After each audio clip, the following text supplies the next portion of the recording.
Okay, let's do this.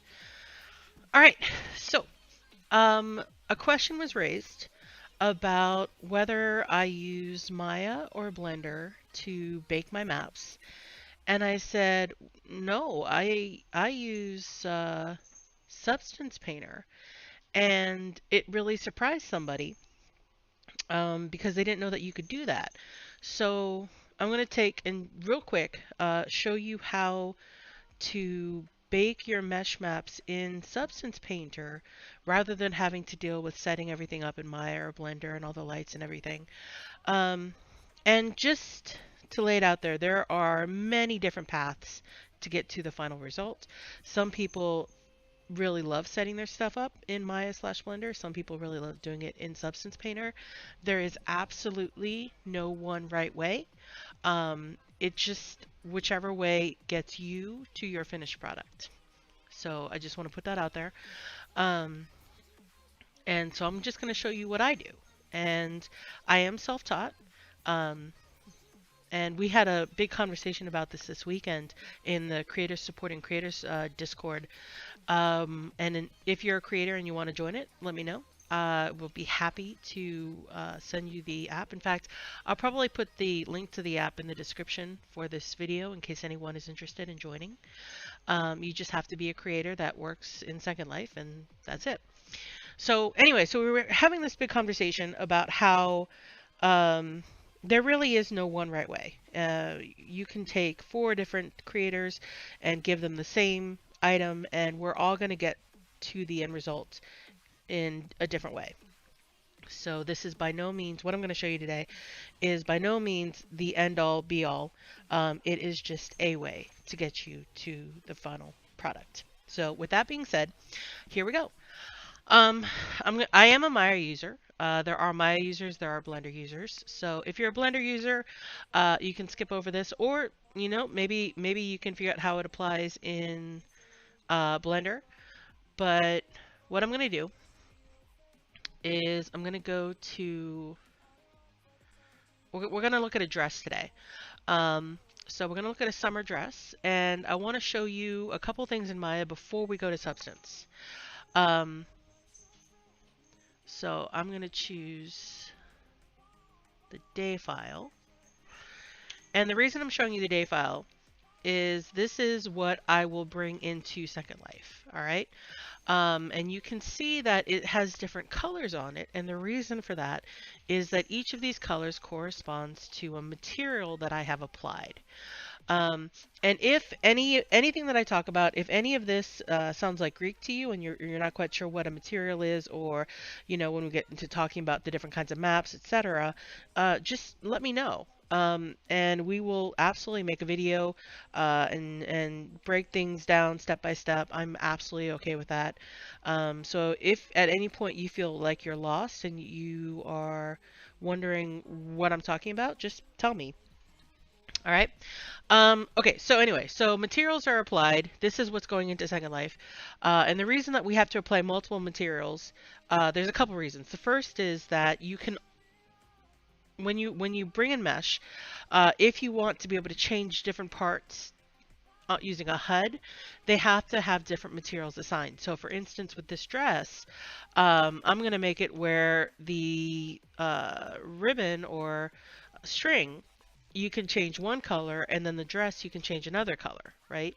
And so you have to pre-plan for what you want to do with the HUD while you're still in the modeling program.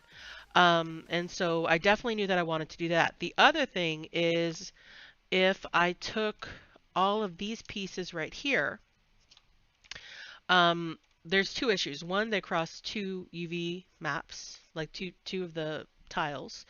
And so you have to, if it's in a different tile, you have to make it a different material. Um, and then the other problem is that if you have more than 21,000, and I don't, but if you had, something like this where it says 30,000, you can only have up to 21,000 try counts per material, right? So I don't have that. This is 17 on this tile. This is 12 on this tile. And then over here, all my strings is 13, right? So I have 3 materials, one for the string, one for this tile, and one for this tile. So 3 materials is what I'm going to bring into SL. However, um, this is my low poly mesh. Uh, we also have something called a high poly mesh, and a high poly mesh is the same mesh, but much denser. And I'm going to bring it in so you guys can see. And the reason that we have a high poly mesh is because we can take that version into ZBrush or even Maya, Blender, etc. And then that's where we can put all of the really nice details in the dress, right? So if you look at these two, you can see that like the low poly mesh is this, right? This is what I'm bringing into SL. And then over here, the high poly mesh, you can see that I've put in wrinkles. There is a seam line that is designed into it. Um, so there's small little bits and details, little wrinkles added, folds, etc. on the high poly version that I'm going to bake into the low poly version because no way is SL going to upload this. Like SL is not going to look at 200 plus thousand try count. SL would just, it won't do it. So I will import this one and I will bake all these extra details onto the low poly one. All right. So I just kind of wanted to show you the two meshes that I'm going to use. So I'm going to delete the high one for now because there's something that I have to do to the low poly one. Now, Substance, there's a couple ways that you can use Substance. The way that I'm going to use Substance is the way that I'm going to show you. And to do that, what I have to do is I have to remove all the materials from this piece of mesh because the OBJ that I'm going to use, I want to have 0 materials on there. All right. And you'll see why in a second. So what I'm going to do is I'm going to file, I'm going to export selection. I'm going to go find my file again. All right. And I'm going to OBJ export. So when I export this over here, materials, I'm going to have those off. And so that will export everything as one material rather than the 3 materials that I have on right now. All right. So exporting that, sure, whatever. Okay, so I've exported that and now we're going to come into Substance. Now, the reason that I exported it with 0 materials is because if I create a new file, all right, and I set it up the way I want to, so OpenGL 2048, there's 2 ways of creating a file, and you cannot change this later, so you have to figure it out before you get started. This is kind of air quote the old way, so I can select, I can bring in the file, and I'm going to bring in the day so you can see what happens with the materials. All right. So bring this in, and then we wait for it to load. There we go. So this is air quote the old way, and what we have over here, is UDIM tile 1, UDIM tile 2, and UDIM tile 3. All right, and they're all separated. You can see them one at a time. Some people do this, that's fine. But for me personally, there's a better way. So I'm going to go back and I'm going to set up the new file. And I'm going to use the OBJ that I took all the materials off of. Okay? So 2048, OpenGL. And then up here, preserve UV tile layout per material, right? So I'm going to do that. No materials are on my thing. We're good to go. And I'm going to press OK. And now I can see all 3 tiles at the same time, and I can even paint across the tiles if I wanted to, right? And that will come in handy. All right. So that's how I choose to do mine. Again, different paths will get you there, but this is my path. Okay, so what we're going to do now is I know that I want to have a dress and I know that I want to have a string. So I'm going to make 2 folders. This will be the strength folder.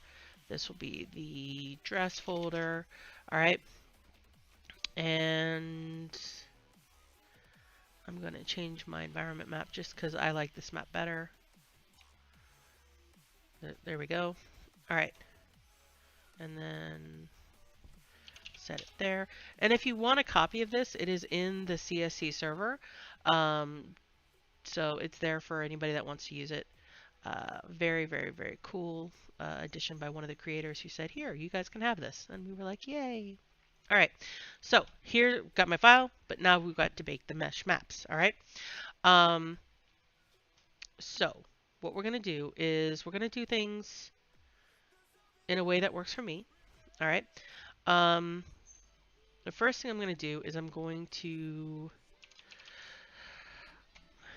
add in a texture because the mesh itself is, okay, let me take that back off. So the mesh itself is very smooth, right? Kind of looks more like plastic than it does fabric, right?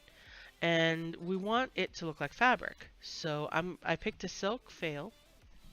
I have no idea how you say it, F-A-I-L-L-E. I think it's fail. Yeah, might be, might not be. And I'm going to put it into the folder that I have set up for the dress, right?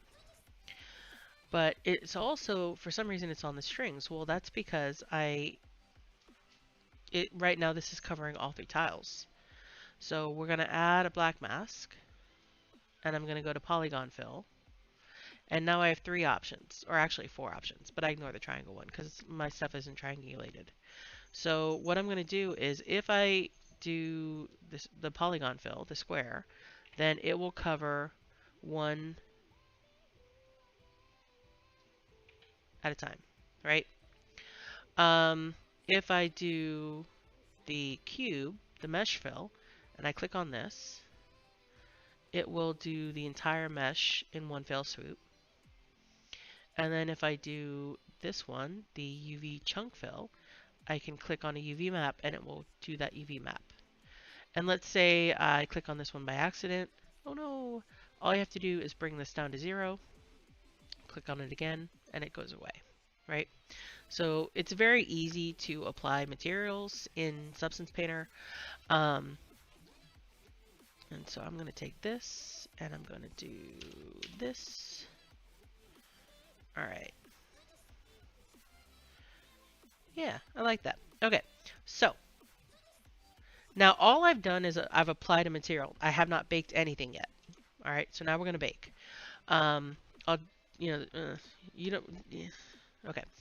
All right, so what we're going to do is we're going to bake mesh maps. Now remember, I have a high poly version, right? So I'm going to do my output size 2048. I'm going to set my width down to like 8. There we go. And then I'm going to go find that high file. So there's summer_high. Okay, good job. And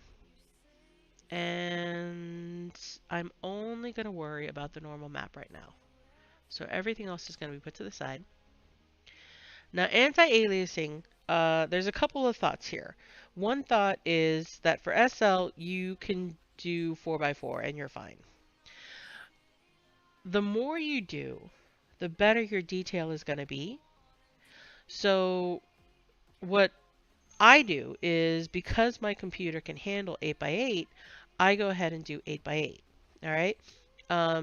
The difference is small, but there's a slight difference. However, if you try that and your computer explodes, do 4x4. You know, do what your computer can handle. The higher the subsampling, the longer things will take to bake. All right. So for this demonstration, I'm going to keep it on none because that will allow a very quick bake. But normally, if I were doing this and I were taking my time, I would have it up here at 8x8, and then I would go drink some coffee, read a book, do some crochet, you know, watch it, something, while the computer bakes the maps. All right. So normally it'd be on 8x8. Right now, just for demonstration purposes, we're going to leave it at none. So I have my high mesh, I have my output size, I have my width, and normally I'd have it here. Okay? And those are the only buttons I'm going to touch right now. So I'm going to normal, bake selected textures. So it's going to bake all 3 tiles. All right, there we go. And if you notice, there we see. So there's the seam line that the high poly version had. And you can see that it's not actually in the mesh, but because I used the high poly version, we baked that in. We also baked in some of the little wrinkles, etc. So there we go. So that's been baked in. Now, you know, you're probably asking, well, why don't you just bake everything at the same time? Well, that's because there's a next step. So at this point, right? And at this point, this, like, I could have actually done this after, and that's fine. So like at this point, we've got a normal map. We can see our high poly stuff, right? And so now's the time where you're going to spend an hour or however long you want to find the materials, test everything out, tweak things, make it look like the fabric that you want to use. So maybe that means going into height and playing with things. Maybe that means going into normal and playing with things. Maybe you're like, I don't want it to be quite that sharp. Maybe I want it to be sharper, etc. And so this is the time that you would spend really playing with the file and making the fabric look the way that you want it to look, adding grunge maps or adding tiling or adding gradients or whatever it is that you're going to add. This is the time to do it, right? But again, this is just a demonstration, so I'm not going to spend an hour doing that. What I'm going to do is I'm going to say, hey, I've just spent an hour. I've got the fabric that I like. It's the way that I want it. I'm good to go. Okay. So now the next step is we are going to export the normal map. All right. So I'm going to go over here and I'm going to export textures. Now remember, I've spent an hour fiddling with this and making it exactly the way that I want. It's the perfect fabric. We're good to go. And so I'm going to come in here and I'm going to go to my file. Let's say demo, right? Because we're just doing a demo right now. We're going to select that folder. Okay, so output template is going to be that. And then size is going to be 2048. And then padding, really you could do anything for padding. I tend to like the default background color plus dilation. And so this is the amount of spread that you have from the different UV shells. Again, if any of this is Greek, just tell me. We'll figure it out. So yeah, so I'm going to export the normal map. All right. Now there's a method to the madness. I promise there's a method to the madness. All right. So we're gonna go find.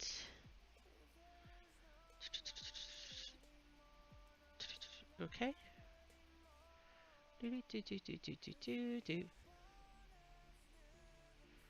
All right. Looking for summer. Summer. There we go. Okay. So I've got my 3 normal maps. Now, what I've done is, if you look at this, the normal map now has the fabric embedded into that normal map, along with the high poly, rough wrinkles, etc. Right? So there's the straps, and you can see that because I didn't have that the silk on the straps, it's not on the straps, right? There's the back, there's the seam line, there's the high poly details, plus the fabric. So all of that's there. So now what I'm going to do is I'm going to rename these to match the UV, or yeah, the UDIM tiles. All right. So the way that it works is it starts here and then goes up each column. All right. So this would be 1001, 1011, 1002. That's how that works. So 101. And so this one matches this one. And it definitely took me a minute to figure that out. So you guys are getting the shortcut by me telling you. It took me a bit to figure out. I was like, which one goes to which tile? All right, so I've got those, and I'm going to import them back into Substance. All right, do texture, and then the project and import. All right, now I can turn this off, and if I turn this off, we go back to the plastic-looking mesh, right? But what I'm going to do is I'm going to take that normal map that I've baked in those details, and I'm going to replace my first normal map that I baked. And now you can see that even without anything else on, we're going to be able, when we bake the rest of our maps, all of that detail is going to be baked into the map. All right? So now we're going to go back into Bake Mesh Maps. We're going to turn off normal, and we're going to get rid of the high poly, right? High poly, we're done with it. We don't need it anymore. And we're going to turn off normal because if we bake normal again, it's going to go back to the plastic. It's not going to keep in all this extra detail. All right? So turn that off, and then turn on this, this, and this, right? Ambient occlusion. And so now we're going to get back into two schools of thought. One school of thought is leave this alone, don't touch it. The second school of thought is that some people will say go into these three and take your secondary rays and shoot them all the way up, right? So shoot them all the way up. Will it take a little longer? Yes. Does it create a difference? I think so. And because my computer can handle it, I'm willing to spend that extra time. The same thing goes for, again, because if I were actually baking these for real, I'd be at 8 by 8. So after I did all of those steps, I would go get a cup of coffee and play with my kitties for a bit because to bake this dress would take about 30 minutes to an hour. All right. But for demonstration purposes, we're going to leave it at none. All right, so I've got my normal map with the fabric detail, and now I'm going to bake in these other maps. So we'll press bake.